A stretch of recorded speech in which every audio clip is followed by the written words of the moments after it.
What is beauty? Exactly.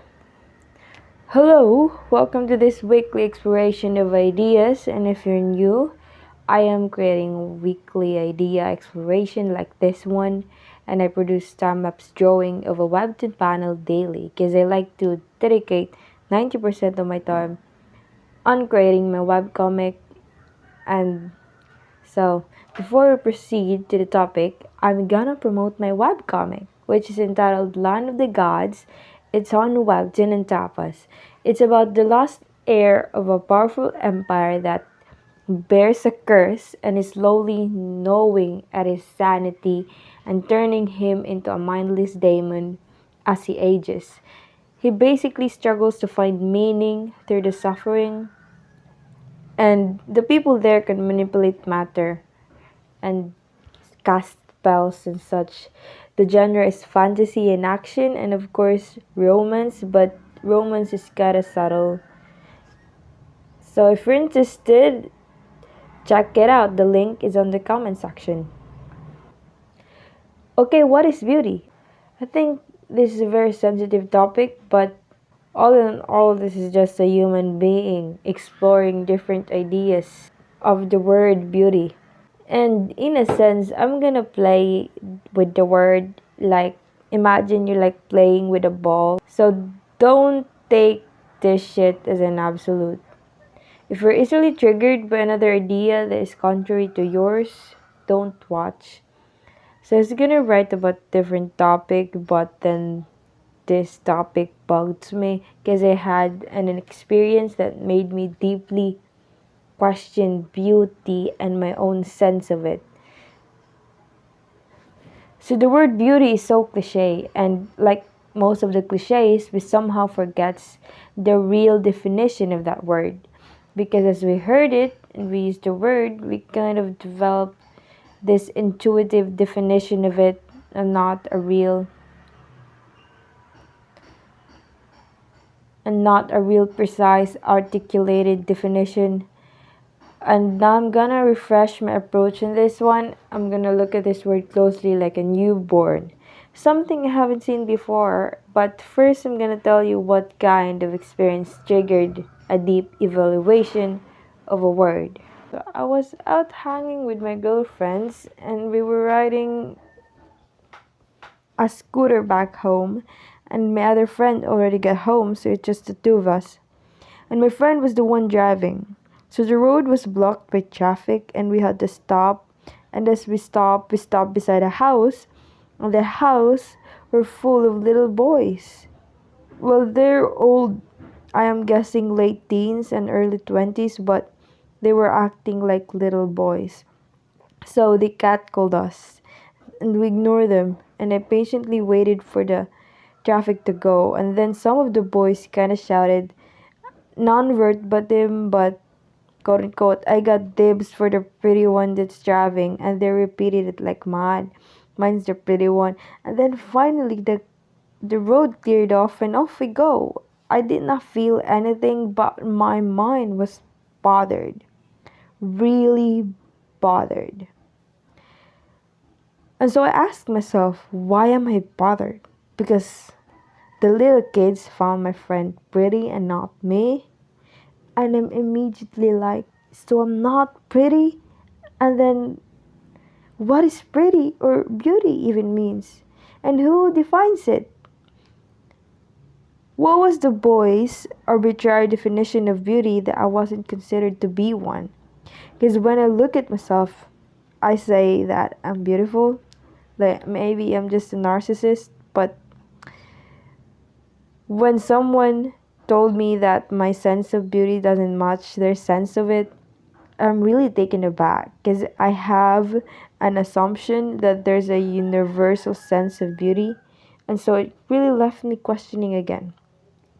So again, I'm asking Google, what is beauty? And it says that it is a combination of qualities such as shape, color, or form that places the aesthetic senses, especially the sight. I already discussed this definition in my What is Art video, and if you're interested, you can check it out. I think I'm gonna put the link on the description box. But anyway, anyways, quote unquote aesthetic senses basically means it's an instinct. In other words, beauty is subjective. This kind of goes hand in hand into the famous definition that beauty is in the eye of the beholder. And the next question is it universal? Like collective subjectivity? Apparently not, because I find myself beautiful, but apparently those kids don't. I can argue that it is both collective subjectivity as well as individual subjectivity. And where does this collective subjectivity comes from? Is it genetics? Like our species find a square jaw, etc. All the certain traits attractive? Is it really written in our DNA to perceive those kind of traits to be quote unquote beautiful? Or is it the media? Can the media somehow affects our own sense or our own instinct of beauty? So maybe you've seen the meme, or maybe you haven't, but it is a picture of an Iranian princess which should not be considered to be beautiful by the modern standards, but apparently 13 men committed suicide because of her rejection. And I found an article in the internet about it, and I quote, in Persia of the 19th century, masculine women with heavy brows and faint mustaches were considered attractive.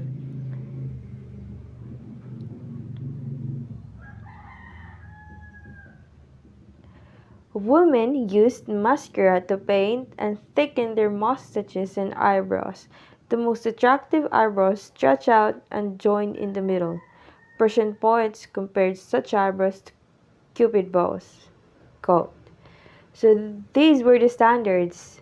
Of course, we cannot conclude that just because 13 men committed suicide by her rejection, it's immediately because of her beauty. So I'm gonna try to examine that short paragraph, but then a bit of disclaimer. I am not a historian. My examination can be lacking with a lot of information, but then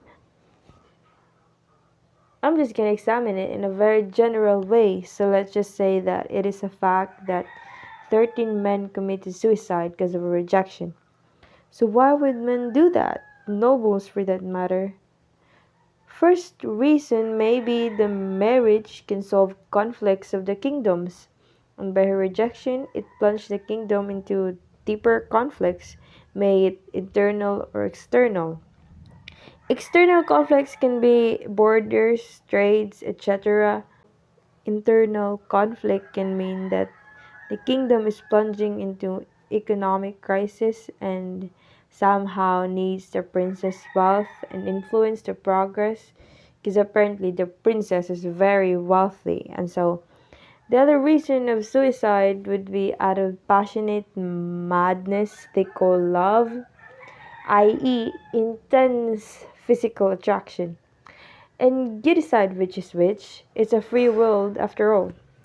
But I'm kind of leaning on the latter personally. The princess also said, and I quote, in the royal harem, which was the center assembly for hand-picked beautiful women, there was not a face more beautiful or attractive than mine. Quote, Taj al-Sultaneh, the most beautiful woman of our time. And what can we say about that? We can say that beauty is a belief. And here's another example, but in a very different context. It somehow relates to the idea that beauty is a belief. So, have you heard of the 100th monkey experiment? It's basically about monkeys that learned to wash the potatoes after learning it tasted better. And it somehow spread across the species with zero interaction. This experiment states that there's a collective consciousness in every species, and thoughts and beliefs spreads in a way we are still yet to understand. And we cannot discount the renowned psychologist Carl Jung, who states that there's a collective unconscious. According to Jung, the collective unconscious is made of a collection of knowledge and imagery that every person is born with and is shared by all human beings due to ancestral experience. And all this information, we can say that beauty is just a belief. And somehow, this belief affects our senses or our instincts, to be more precise. And I will quote the writer of the blog that I referenced for the Princess of Iran. Quote, "Why do we worry about our looks? Why do we spend an enormous amount of time or even pay for surgeries to look beautiful if beauty is a made up concept?" Peter Prescott. Damn chickens. Well said, actually. I forgot to mention how different countries or cultures have different beauty standards. You know how the Koreans love slim or thin figure and really white and porcelain skin. The Americans like tan skin. I don't want to go into details about this, but you get the gist, right? This fact just adds up to the idea that beauty is just a belief. But, bold capital letters, but, is it really? Here's another idea. It is largely subjective still, and I present to you the idea of golden ratio proportion. This ratio can be seen on all of nature, and it is even present in our own bodies. Here are some samples. And so this ratio has been around since, let's just say, ancient times, because we're not going to go into details about the exact time. So our ancestors found that using the ratio as a composition guide is more pleasing than others. Yes, it is still subjective because we just sense it to be more aesthetically pleasing. In short, it is in our DNA, but we somehow articulated nature's sense of beauty using numbers. The nature's language, y'all. And so, in this idea of golden ratio as perfection, we cannot sugarcoat our words and say everyone is beautiful. But good news, though, while we can measure beauty in this idea, there's no measurement for ugliness. It's a good news because while universal beauty exists, there's no universal ugliness. Okay, that would mean there are beautiful people, the ones with golden ratio proportion, and then there are normal people. Not really ugly, just normal. Ugly is, I think, for the most part, an emotion. Like, you cannot say someone is ugly unless you're physically disgusted by someone. So it's related to disgust, and disgust is an emotion that signals our brain to avoid something or someone. Can we be disgusted by someone's face to the point of using the word ugly? I don't know. And if so, is there a way to measure it? I don't know about you, but I think it's more likely to be disgust of someone's character. You know, lack of morals, etc. And yeah, in this idea, nature does place favorites, but there's no point whining about the nature of reality. We are not equal in this regard, so a bitter truth to swallow. On the other hand, let's talk about charisma. So we all have heard people said that she's not really pretty, but she's really charismatic. It's really weird, but we can feel it, right? This unexplainable strong pull of someone who doesn't seem to fit to the cultural standard or the golden ratio proportion. And this is self evident to all of us. Charisma exists and it is unexplainable. This will sound weird, but my own sense of it is I think charisma is love. Wait, what I mean by that is a charismatic person is on their side always. Like these people aren't afraid to make mistakes. And I think that's the root of their confidence. Because, of course, they love themselves. We can sense that strong presence. They accept their physical body in a very strong way. And acceptance is really freedom. Like, this is me, and it's whatever. I'm gonna do what I set out to do, kind of vibes. So, the famous saying, confidence is beautiful, can also be confidence is attractive. And I think that's more accurate. And it really depends if you believe in the first idea that beauty is just a belief, or you prefer the idea that beauty exists, subjective still, but exists and can be measured objectively.